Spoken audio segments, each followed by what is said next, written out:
direction de Nice où nous attend Pascal Massat.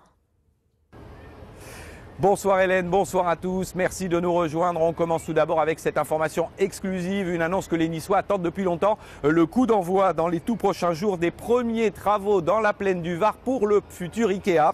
La décision a été prise par le groupe suédois à la suite du rejet par la Cour d'appel de Marseille d'un recours déposé par une association de défense des commerçants. On revient avec Olivier Orsini et Yannick Fournigo sur ces derniers développements. Et une porte de plus de franchie pour Ikea, dans sa volonté déjà très ancienne de s'implanter sur la Côte d'Azur. Tout est prêt pour débuter les travaux. Un terrain, celui près du Grand Stade, un permis de construire, concrétisé par ces images de synthèse. Il fallait juste que tous les recours judiciaires soient épuisés. Et l'un d'entre eux vient de tomber, celui de l'association en toute franchise.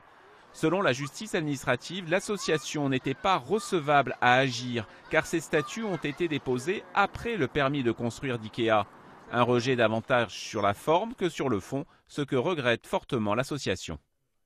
La Cour d'appel ne nous ayant pas reçus dans nos arguments d'urbanisme, on va demander au Conseil d'État de statuer si oui ou non notre association avait qualité à agir. Nous, on est les petits par rapport aux gros, donc on ne peut pas s'attendre à une victoire d'emblée, comme ça. Hein. L'association annonce donc qu'elle va déposer un recours devant le Conseil d'État. Le Conseil d'État, soit la toute dernière porte à franchir pour Ikea. Et malgré le recours annoncé devant le Conseil d'État, Ikea, donc en accord avec la mairie de Nice, a décidé, je vous le disais, d'entamer les travaux préparatoires dans la plaine du Var. On écoute la réaction de Philippe Pradal. On voit arriver cette décision avec intérêt parce qu'elle marque une étape importante, étant donné que Ikea nous avait donné son accord pour démarrer les travaux, quel que soit l'éventuel recours qu'il y aurait contre cette décision de la Cour administrative d'appel de Marseille. Cela signifie que même s'il y a un recours au Conseil d'État, les travaux vont démarrer, notamment la construction des parkings et la construction des trémies d'accès.